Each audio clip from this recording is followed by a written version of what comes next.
Hello everyone, welcome back to my YouTube channel Rahul UPSC math. तो dear student, आज के इस लेक्चर में हम क्लास 12th का एक्सरसाइज 7.5 को स्टार्ट कर रहे हैं। एक्सरसाइज 7.5 में मैंने आपको क्वेश्चन 1 से लेकर 6 तक 7 तक समझा दिए थे। मैंने एक्सरसाइज 7.5 में जितने भी क्वेश्चन हैं वहाँ पर मैंने क्या किया था, एक्सरसाइज 7.5 में क्वेश्चन नंबर 1 से क्वेश्चन नंबर 7 तक आपको समझा लिया था। आज के लेक्चर में हम क्वेश्चन नंबर 8 से स्टार्ट करेंगे। तो सारे क्वेश्चन हम सीक्वेंस में सॉल्व करेंगे। आपको लेक्चर को आराम से देखना है क्योंकि लेक्चर मोस्ट इंपॉर्टेंट होने वाला है। क्योंकि जो क्वेश्चन नंबर 7 के बाद जो 8 क्वेश्चन है, 8 के बाद 9, 10, 11, 12 ये सारे क्वेश्चन मोस्ट इंपॉर्टेंट है। तो डियर स्टूडेंट, आपको इस सीक्वेंस को, इस सीरीज को बिल्कुल ध्यान से देखना है क्योंकि ये मोस्ट इंपॉर्टेंट क्वेश्चन की सीरीज होने वाली है आज की। तो अब हम लेक्चर को स्टार्ट करते हैं। आप सबसे पहले ध्यान से देखिएगा। तो डियर स्टूडेंट, पार्शियल फ्रैक्शन पर बेस्ड एक्सरसाइज है ये। आंशिक भिन्न के वियोजन द्वारा समाकलन है ये। इसका जितना भी बेसिक कंसेप्ट था मैंने प्रीवियस लेक्चर के अंदर आपको समझा लिया है। मैंने सारे एग्जाम्पल आपको समझा लिए थे, सारे क्वेश्चंस आपको समझा लिए थे। आज के लेक्चर में क्वेश्चन नंबर 8 से हम स्टार्ट करेंगे। तो आपको लेक्चर को ध्यान से देखना है और धैर्य बनाए रखना है, ठीक है। तो अब देखिए ध्यान से। क्वेश्चन नंबर 8 है ये, एक्सरसाइज 7.5 बाई पार्शियल फ्रैक्शन पर बेस्ड है। क्वेश्चन नंबर 8 है ये। तो डियर स्टूडेंट, ये क्वेश्चन इंपॉर्टेंट है, कई बार रिपीट है, तो एक बार मैं इस पर वेरी इंपॉर्टेंट लिख लेता हूँ, आप इसको ध्यान से कर ले। तो देखिए पहले क्या करना है हमें, x अपॉन x माइनस 1 का होल स्क्वायर और x प्लस 2 इसका हमें समाकलन निकालना है।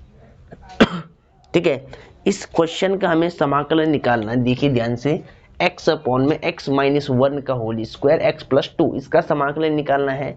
तो सबसे पहले हम यहाँ क्या लिखेंगे, सॉल्यूशन। ठीक है, हिंदी माध्यम वाले बच्चे यहाँ पर हल लिख ले।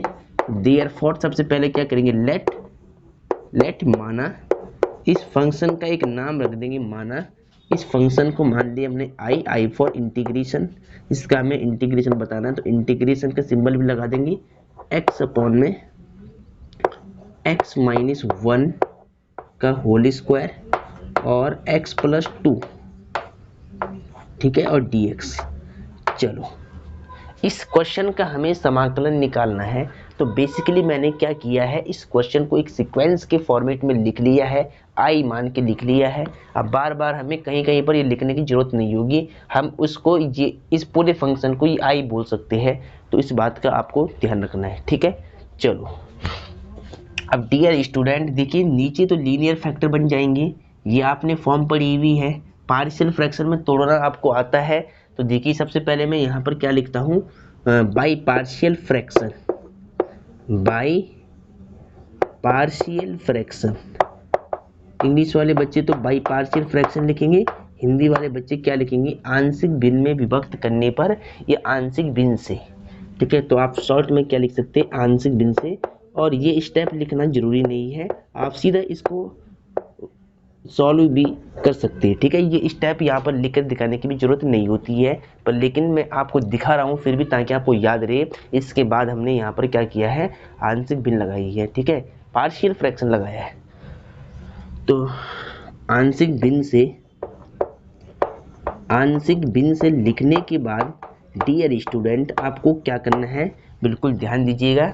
इस फंक्शन को लेट कर देना है आंशिक भिन्न में तोड़ने के लिए। लेट माना,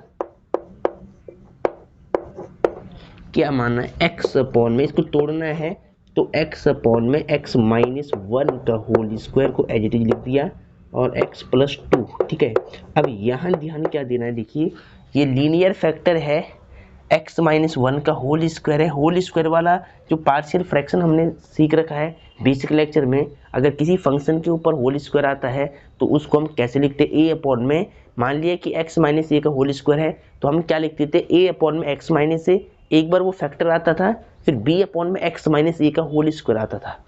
यानी देखिए इस फैक्टर को मैंने आपको लिखना सिखा रखा है कि a अपॉन में, एक बार a मान के x माइनस में 1 आएगा और इसकी पावर क्या है 2 है, इस फैक्टर की पावर 2 है ना, हाईएस्ट पावर 2 है।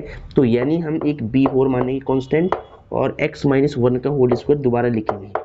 ठीक है, इस बात का आपको मालूम है, ये मैंने सिखा रखा है कई बार।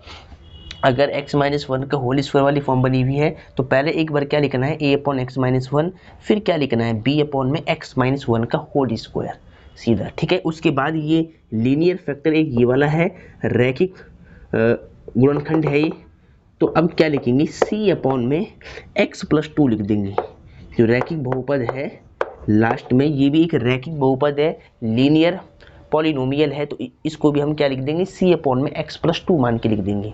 ठीक है, तो यानी इस फ्रैक्शन को मैंने आंशिक भिन्न में तोड़ दिया है, पार्शियल फ्रैक्शन में डिवाइड कर दिया है बेसिकली। तो आपको ध्यान में रखना है कि यहाँ पर मैंने क्या किया है, इस भिन्न को आंशिक भिन्न में तोड़ दिया है। अब देखिए डियर स्टूडेंट, दोनों साइड में एलसीएम लेना होता है। तो देखिए मैंने आपको बताया भी है कि लेफ्ट साइड का जो डिनोमिनेटर है वही राइट साइड में जो फंक्शन होता है उसका एलसीएम आता है हमेशा। ठीक है, तो देखिए लेफ्ट साइड में क्या है x-1 का होल स्क्वायर x+2 है। अब देखिए यहाँ आपको ध्यान से देखना है, एलसीएम लेना का तरीका देखिए। अगर आपको नहीं भी आता हो यहाँ पर एलसीएम लेना, तो जो वैल्यू लेफ्ट साइड का डिनोमिनेटर है वही राइट साइड में एलसीएम आएगा। इन तीनों फंक्शन का एलसीएम यही चीज आएगी सेम यहाँ पर।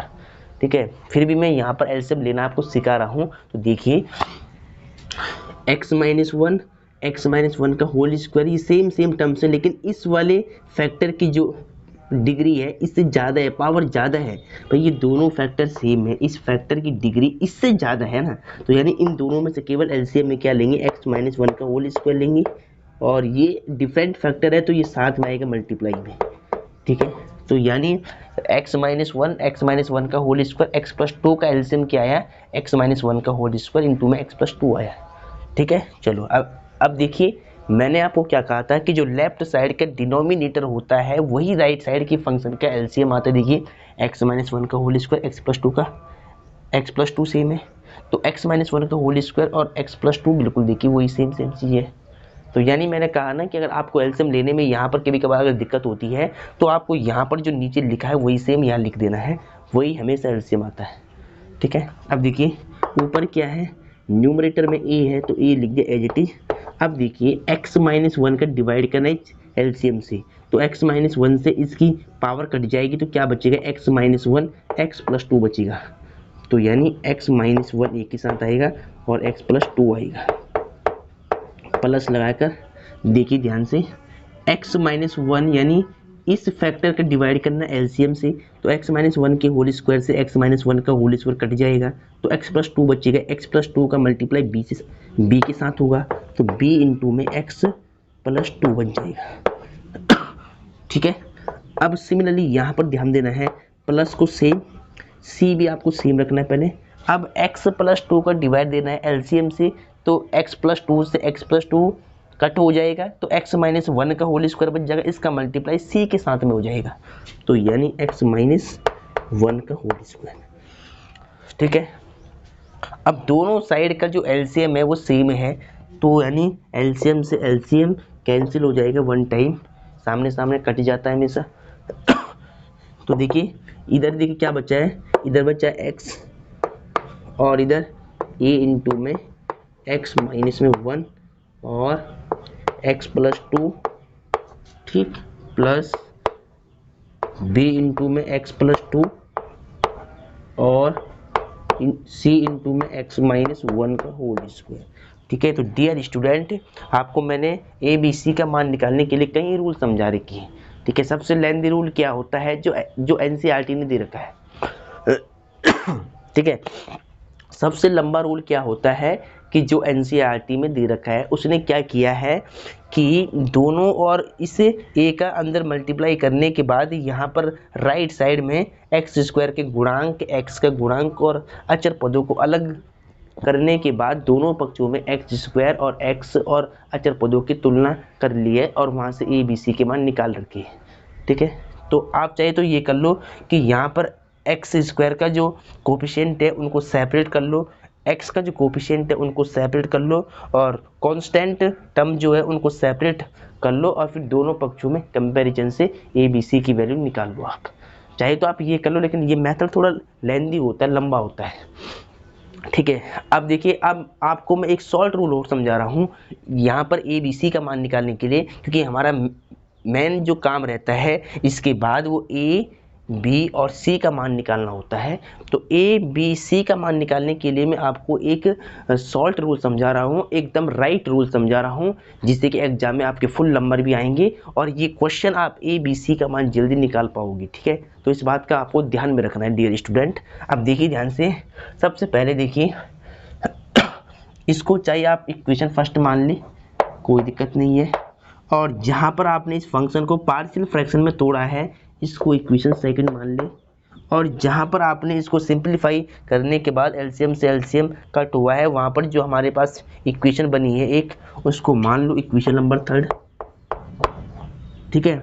अब आपको क्या करना है, इक्वेशन नंबर थर्ड को ध्यान से देखना है। यहाँ पर आपको ए बी सी का मान निकालना होता है। तो ए बी सी का मान निकालने के लिए आपको क्या करना है, देखिए यहाँ पर इक्वेशन नंबर सेकंड में देखिए ध्यान से, जो ए के नीचे फैक्टर है x माइनस वन, इसको जीरो के इक्वल पुट कर दो।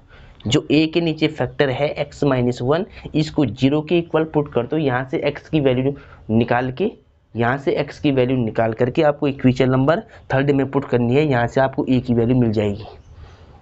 फिर जो c के नीचे फैक्टर है x प्लस टू, उसको भी जीरो के इक्वल पुट करना है। यहाँ से x की वैल्यू निकलेगी, इसको इक्वेशन नंबर थर्ड में पुट करना है, यहाँ से c का मान निकल जाएगा।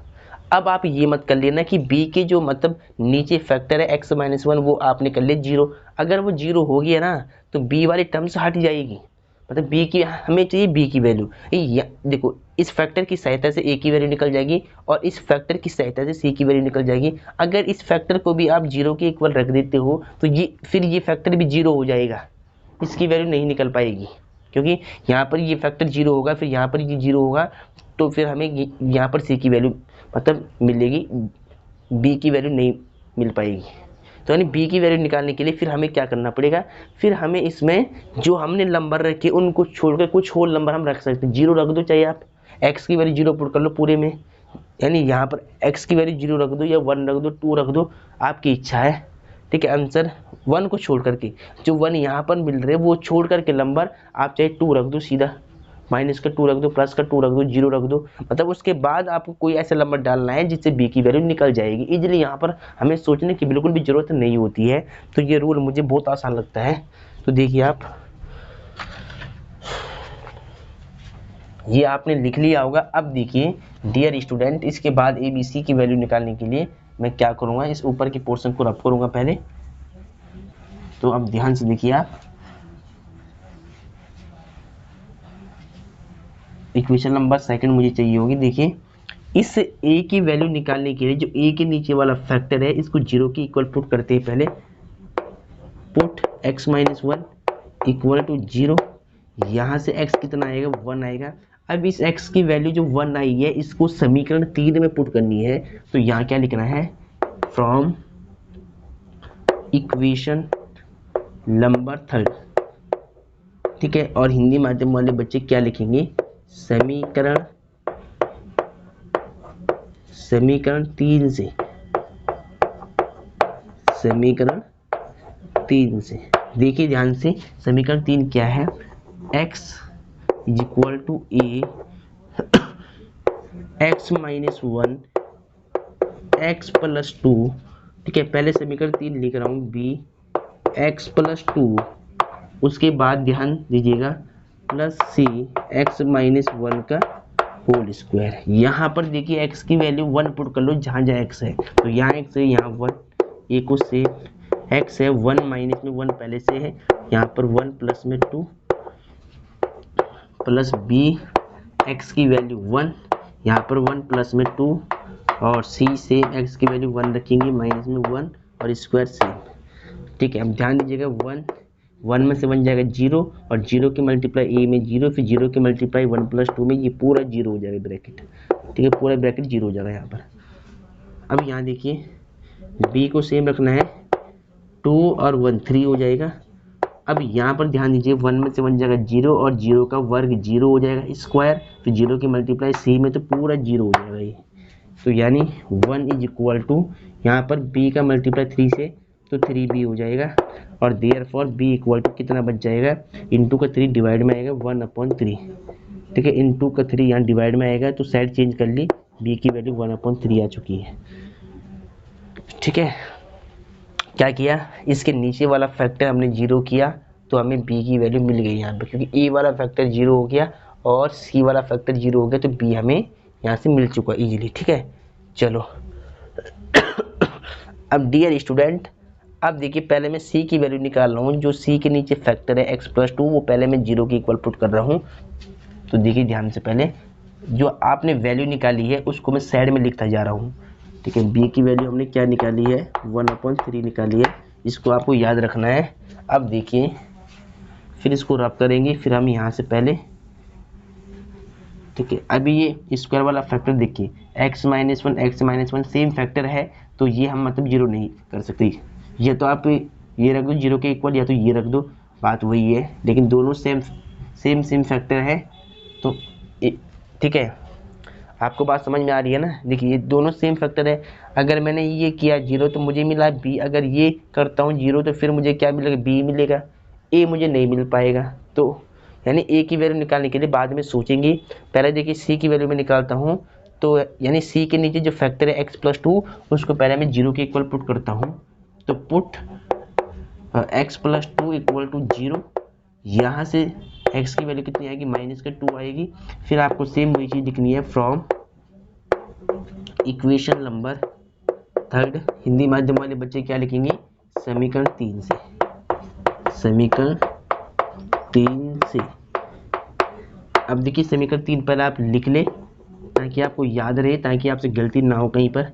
x equal to a into में x-1, फिर x+2 b x+2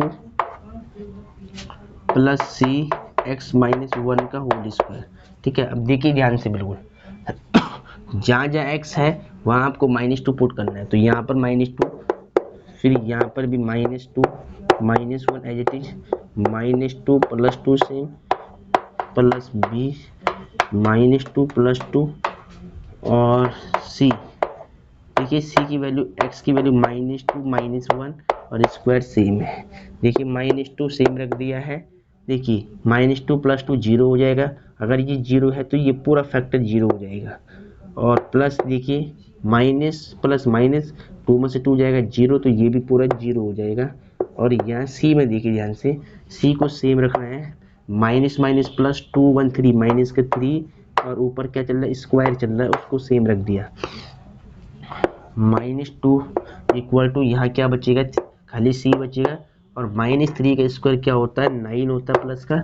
अब देखिए यहाँ पर देयरफॉर देखिए c के इंटू में 9 है, ये नंबर डिवाइड में आएगा, तो c की वैल्यू कितनी आएगी, -2/9। ठीक है, देखिए हमने c की वैल्यू भी निकाल दी है। ठीक है, तो c का मान भी आप साइड में लिख दे, -2/9। ठीक है, अब आपको ध्यान देना है, देखिए b की वैल्यू हमने निकाल दी और c की वैल्यू भी हमने निकाल दी। अब हमें एक वैल्यू a की चाहिए। अब a की वैल्यू कैसे निकाली, भाई a के नीचे वाला फैक्टर 0 किया तो b की वैल्यू मिल रही है, अगर b के नीचे वाला भी सेम ही फैक्टर है x-1, अगर ये भी 0 कर दिए तो फिर भी हमें क्या मिलेगा, b मिलेगा, a नहीं मिल पाएगा। तो a की वैल्यू निकालने के लिए जो फैक्टर यहाँ पर आ रही है ना, वो नंबर छोड़ के कोई होल नंबर पुट कर लो। मान लिया x-1 आ रहा, तो यहाँ पर x की वैल्यू 1 आ रही, यानी 1 को छोड़ करके यहाँ x+2 आ रहा था, तो यानी x की वैल्यू -2 आ रही थी, वो हमने पुट कर दी है। अब इन वैल्यू को छोड़कर कोई और वैल्यू पुट कर लो, चाहे तो आप इस वाली इक्वेशन में 0 पुट कर लो, चाहे तो यहाँ पर अभी हमने क्या किया था, -2 किया था पुट, तो चाहे तो आप यहाँ पर +2 पुट कर ले, कोई दिक्कत नहीं, ये आंसर एकदम राइट आएगा। a की वैल्यू निकालने के बाद ऐसा केस जहाँ पर भी बन रहा है वहाँ पर आपको ये सोचना है कि जो नंबर यहाँ पर हमें दे रखे है वो नंबर छोड़ के दूसरे नंबर पुट करने यहाँ पर। ठीक है, अभी तक हमने देखिए पहले हमने क्या किया था, +1 पुट किया था, तो वो अब हमें पुट नहीं करना है, फिर हमने क्या किया था, -2 पुट किया था, अब वो पुट नहीं करना है। अब ए की वैल्यू निकालने के लिए कोई होल नंबर पुट कर लो, आप यहाँ पर कुछ भी पुट कर लो जो कि हमारे इस इक्वेशन में ना हो, ठीक है। तो देखिए कि हम यहाँ पर 0 पुट कर लेंगे, अगर चाहे तो आप 0 पुट कर लो, आंसर बिल्कुल राइट आएगा। चाहे तो आप हमने क्या किया था, +1 पुट किया था, चाहे तो आप यहाँ पर -1 पुट कर लो, कोई दिक्कत नहीं है। तो यहाँ पर हम 0 पुट कर लेते हैं, ठीक है। चलो इजी क्या रहेगा कि हम यहाँ पर 0 पुट कर ले, तो 0 से क्या होती है, थोड़ा सा कैलकुलेशन आसान बन जाती है फिर। तो देखिए ये क्वेश्चन इंपॉर्टेंट है, सीक्वेंस को मैं समझाने की कोशिश कर रहा हूँ, तो आपको ध्यान से समझना है। अब हम अपनी साइड से क्या करेंगे, यहाँ लिखेंगे पुट x बराबर 0, और ठीक है, ऐसे केस में आपको यही काम करना है जो मैं समझा रहा हूँ, ध्यान से इसको सीख ले पहले, ठीक है। पुट x बराबर 0, फिर क्या लिखना है, फ्रॉम इक्वेशन नंबर 3, ठीक है। ऐसे मतलब सीक्वेंस में हमें सोचने की जरूरत नहीं होती है। अब वरना हमारे पास क्या रूल था कि x के गुणांकों की तुलना करते और फिर वहाँ a b c करके हमारे पास 3 समीकरण बनती है, फिर वहाँ सोचते कि हम किसको एलिमिनेट करें, फिर क्या करें, है ना। तो ये वाले रूल में सोचने की जरूरत वैसे होती नहीं बिल्कुल भी, एक बार अगर हम लिख रहे तो बस लिख ही रहे फिर, ठीक है। देखिए ध्यान से, पुट x बराबर 0, इस वाली इक्वेशन 3 में आपको जहाँ जहाँ x है वहाँ 0 पुट करना है। तो पहले इक्वेशन नंबर 3 लिख ले, x is equal to a x minus में 1 x प्लस 2, उसके बाद प्लस b x प्लस 2, फिर प्लस c x माइनस में 1, ठीक है। अब ध्यान दीजिएगा, x देखिए जहाँ जहाँ x है वहाँ 0, तो यहाँ 0, यहाँ भी x है तो यहाँ भी 0 माइनस 1, यहाँ भी x तो 0 प्लस 2 प्लस b, यहाँ x है तो यहाँ पे 0 प्लस 2, यहाँ x है 0 माइनस में 1 का स्क्वायर, ठीक है। तो 0 इक्वल टू देखिए -1 आएगा यहाँ पर, तो यानी माइनस का a इनटू में यहाँ पर खाली 2 बच जाएगा, ठीक है। तो उसके बाद प्लस यहाँ 2 भी बच जाएगा, और यहाँ देखिए -1 का स्क्वायर प्लस 1, 0 का मतलब कुछ नहीं है, खाली c बच जाएगा। चाहे तो आप लिख सकते हैं ऐसे 1 करके, 0 2 की a से मल्टीप्लाई -2 है, ठीक है, प्लस में 2 भी और प्लस में c हो जाएगा। अब देखिए वही इक्वेशन यहाँ पर मिल चुकी है जो आपने पहले बनाई थी, मतलब तुलना करने पर बनाई होगी, तो कोई दिक्कत नहीं है। आपको क्या करना है, 0 पुट करके सीधे ये आपके पास एक समीकरण निकल जाएगी। अब इस समीकरण में 2 की वैल्यू आपने निकाल रखी है, देखिए a यानी b और c की वैल्यू हमारे पास है। इस समीकरण में यहाँ से b और c का मान पुट कर देंगे और a की वैल्यू निकाल देंगे, ठीक है। तो ऊपर का पोर्शन थोड़ा सा रफ किया जाए, ठीक है। एक काम करता हूँ, मैं पहले वैल्यू पुट कर लेता हूँ। 0 इक्वल टू देखिए हमें a की वैल्यू चाहिए, तो -2a को सेम रखेंगे, 2 भी सेम, b की वैल्यू हमारे पास है, हमने निकाल रखी है 1/3, और c की वैल्यू क्या है, -2/9 है, ठीक है। ऐसे अब देखिए ये वैल्यू मैंने पुट कर दी, अब इसको रफ करते हैं। पहले ये आपने लिख लिया होगा, ठीक है, आप इसको मेरे साथ साथ लिखते जाइए। चलो अब ध्यान से देखिएगा, इसको लिखते हैं पहले ऊपर 0 सेम, ठीक है, यहाँ पर -2a सेम लिख दिया, और फिर प्लस 2 1 जा 2, यहाँ पर 1 मान लेना चाहिए, 2 1 जा 2 और 3 1 जा 3, मल्टीप्लाई वाली फ्रैक्शन में सामने सामने मल्टीप्लाई होता है, 2/3, और यहाँ देखिए प्लस माइनस माइनस 2/9 ऐसे, ठीक है। अब देखिए a की वैल्यू निकालने के लिए 0 को मैंने सेम रख दिया, माइनस देखिए -2a लेफ्ट साइड में आएगा तो प्लस का 2a हो जाएगा 0 के साथ, और इधर क्या बचेगा, देखिए यहाँ पर एलसीएम ले रहा हूँ मैं सीधा, तो एलसीएम कितना आएगा, 9 आएगा, दोनों का एलसीएम 9 आएगा, 2 सेम, 3 3 या 9, 3 टाइम जाएगा तो 3 से ऊपर मल्टीप्लाई होता है, -2 सेम, 9 से 9 का डिवाइड 1 टाइम जाएगा तो 1 से ऊपर मल्टीप्लाई, तो 2a इज इक्वल टू 3 2 जा 6, 2 1 जा 2/9, तो 2a इज इक्वल टू कितना आएगा, देखिए ध्यान से देखिए 6 में से 2 जाएगा तो 4 बचेगा अपॉन में 9, 2 1 जा 2, 2 2 जा 4 हो जाएगा, a इज इक्वल टू 2/9 हो जाएगा, प्लस का a इज इक्वल टू 2/9। तो डियर स्टूडेंट, आपको याद है, देखिए b की वैल्यू हमें चाहिए थी, मैंने रब कर लिया है, आपको पता होगा b की वैल्यू हमने 1/3 निकाली थी, और c की वैल्यू हमने -2/9 निकाली थी, और a की वैल्यू हमने क्या निकाली है, +2/9 निकाली है। तो ये वैल्यू आपको ध्यान में रखना है, ठीक है। चलो ठीक है, अब ये ए बी सी का मान आपको समीकरण नंबर 2 में रखना है, ठीक है। जो ए बी सी का मान आपने निकाला है, इसको समीकरण 2 में पुट करना है और फिर इसका समाकलन करना है आपको, ठीक है। अब देखिए इसके बाद में क्या लिखूंगा, from equation number second, Hindi माध्यम वाले बच्चे क्या लिखेंगे, समीकरण 2 से, समीकरण 2 से, देखिए ध्यान से, समीकरण 2 क्या थी, x अपॉन में x माइनस 1 का whole square x plus 2 equal to है, ठीक है। a अपॉन में, पहले समीकरण 2 लिख रहा हूँ, a अपॉन में x minus 1 plus b upon x minus 1 का whole square plus c upon x plus 2, ये थी, ठीक है। इस समीकरण नंबर 2 में आपको ए बी सी का मान पुट करना है, वहां से देख करके, ठीक है, जो हमने निकाले थे। तो x को सेम x माइनस 1 का होल स्क्वायर x प्लस 2, ठीक है। a की वैल्यू क्या आई है, 2/9, ठीक है,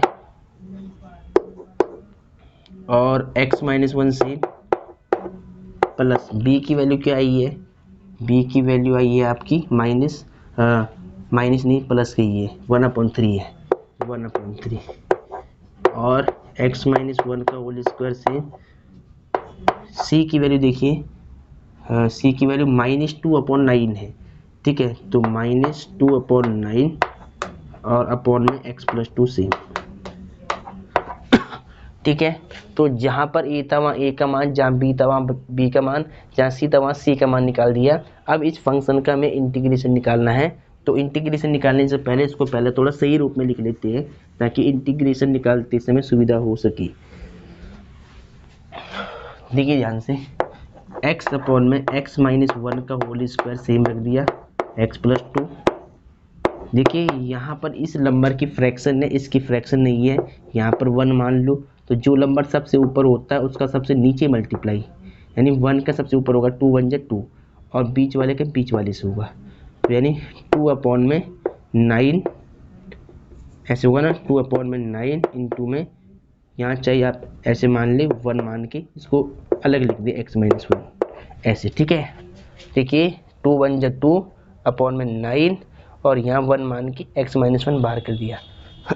सिमिलरली यहाँ पर करना पड़ेगा, 1/3 इंटू में आएगा नीचे, और इंटू में 1/x माइनस 1 बच जाएगा, का होल स्क्वायर बच जाएगा। सिमिलरली यहाँ पर देखिए माइनस प्लस माइनस कर ले, पहले माइनस प्लस माइनस 2/9 मल्टीप्लाई में आएगा आगे, और 1/x प्लस 2 का हम बाहर कर देंगे ऐसे, ठीक है। अब इसका समाकलन निकालना है। अब देखिए इस फंक्शन पे समाकलन था, स्टार्टिंग में क्या पूछा था कि इसका समाकलन ज्ञात करो, तो अब हम क्या करेंगे, taking integration on both side, यानी दोनों पक्षों का समाकलन लेने पर, taking integration on both side, ठीक है। और हिंदी माध्यम वाले बच्चे क्या लिखेंगे, दोनों पक्षों का समाकलन करने पर। मैं लिख लेता हूँ एक बार, दोनों पक्षों का समाकलन करने पर, दोनों पक्षों का समाकलन करने पर, तो दोनों पक्षों पर हमने समाकलन का सिंबल लगा लिया, ठीक है।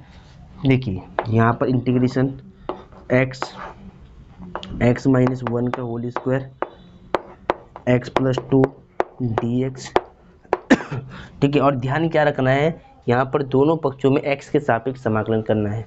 ठीक है, तो ध्यान दें क्योंकि ये फंक्शन x का है तो हम x के सापेक्ष समाकलन करेंगे। तो 2/9 कांस्टेंट है, इसको बाहर कर ले और इंटीग्रेशन ऑफ 1 में x माइनस 1 dx।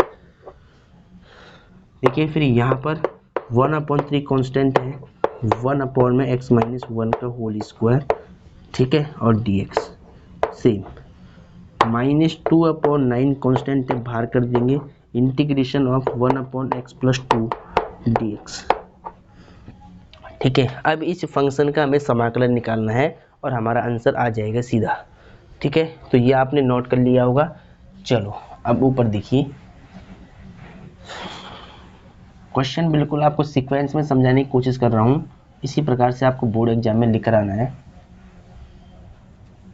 ठीक है, इसी प्रकार से आपको बोर्ड एग्जाम में लिख कर आना है। चलो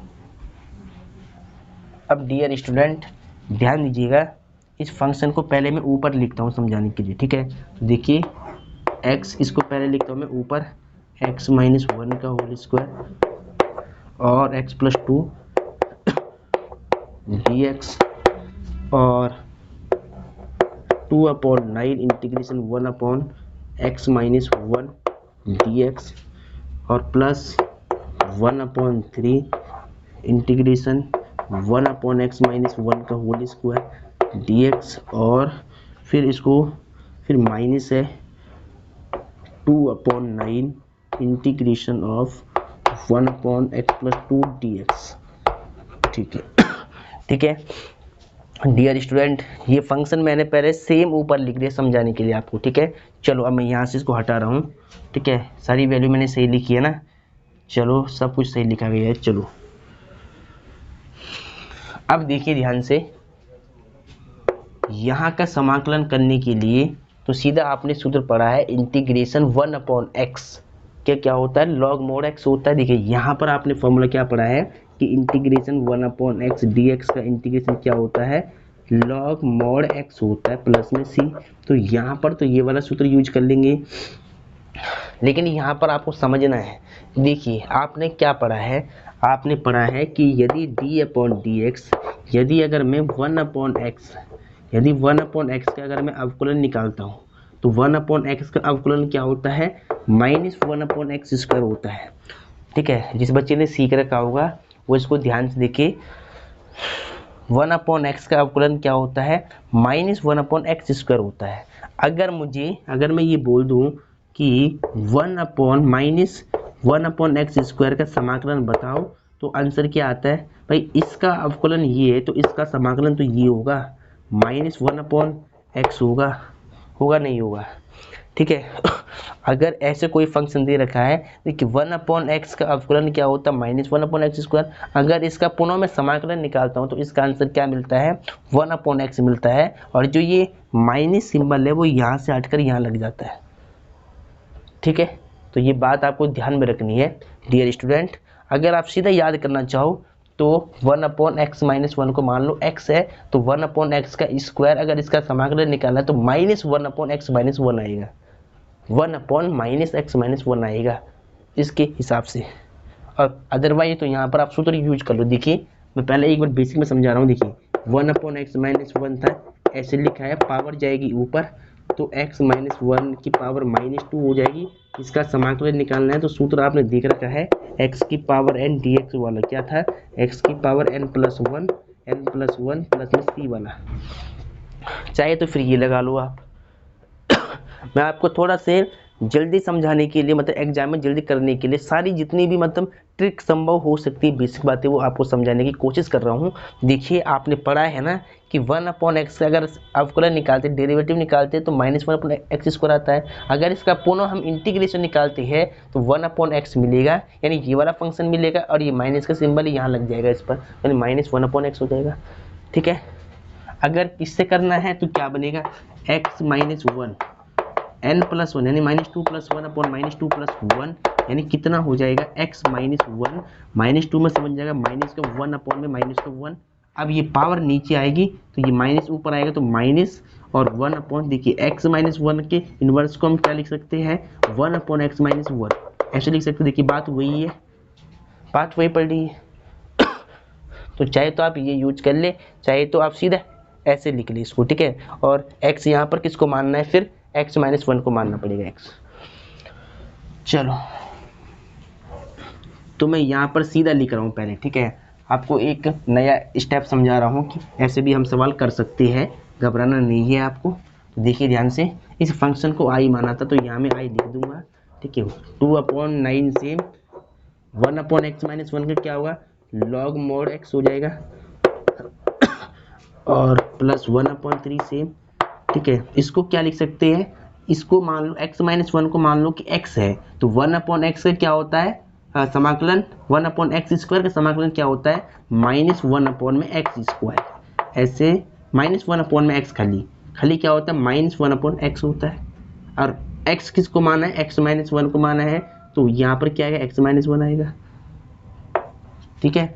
चलो -2/9 से और 1/x प्लस 2 को log mod x प्लस 2 लिख देंगे, प्लस में c कांस्टेंट, ठीक है। दोनों साइड में यहाँ पर कौन से सूत्र यूज किए हैं, 1/x का इंटीग्रेशन log mod x वाला फॉर्मूला, ठीक है। चलो अब देखिए ध्यान से, सबसे पहले इसको लिख ले आप 2/9 log mod x माइनस 1। अब देखिए ये नंबर लिख ले, इसके साथ वाला 2/9 वाला नंबर, ये सेम नंबर वाले दोनों ये फंक्शन, तो इनको हम पास में लिख देंगे। पहले तो ये लिखेंगे, फिर ये लिखेंगे, माइनस का नंबर है ये 2/9 log mod x प्लस 2, और फिर इसको लिख लो प्लस का लास्ट में 1/3, ठीक है। देखिए पहले यहाँ पर ध्यान से लिख लो पहले, चाहिए आप ये तो एक काम कर लो, प्लस माइनस माइनस कर लो, तो सीधा यहाँ पर माइनस लगा रहा हूँ, ठीक है। प्लस माइनस माइनस हो गया। अब इसको लिख ले 1/x माइनस में 1, ठीक है, और प्लस में c कांस्टेंट ये वाला। अब ध्यान दीजिएगा i इक्वल टू 2/9 को सेम log, देखिए यहाँ पर आपको ध्यान क्या देना है, पहले यहाँ पर ध्यान दीजिएगा, log की प्रॉपर्टी आपने पढ़ी होगी। इन दो नंबर में से पहले 2 कॉमन, मतलब 2/9 कॉमन आ रहा है, तो इन दोनों नंबर से पहले मैं 2/9 कॉमन लूँगा, अंदर क्या बचेगा, log mod x माइनस 1। जब 2/9 कॉमन आया तो इधर log mod x प्लस 2 बच जाएगा, और यहाँ मल्टीप्लाई कर ले, 3 1 जा 1 1 जा 1, और 3 का मल्टीप्लाई यहाँ कर ले तो 3 इंटू में x माइनस में 1 प्लस में c कांस्टेंट। अब ध्यान दीजिएगा 2/9 से log a minus log b, आपने पढ़ा है ना कि log a बटे b को हम क्या लिखते हैं, log a minus log b लिखते हैं। अगर कहीं पर ये दे रखा है, ऐसे फॉर्म में दे रखा है तो ये लिखेंगे, अगर कहीं पर ऐसे दे रखा है तो ये लिखेंगे, ठीक है, तो ध्यान रखना। चलो अब देखिए log a minus log b क्या होता है, log a यानी x माइनस 1 अपॉन b क्या है, x प्लस 2, अब मोड है दोनों पर तो मोड लगा दिया, फिर माइनस में 1/3 x माइनस में 1 प्लस में c कांस्टेंट। अब आप चेक कर सकते हैं इसका इंटीग्रेशन के क्वेश्चन, तो ये क्वेश्चन मोस्ट इंपॉर्टेंट था डियर स्टूडेंट। पहले इसका आंसर हम चेक कर लेते हैं, आप भी चेक कर ले।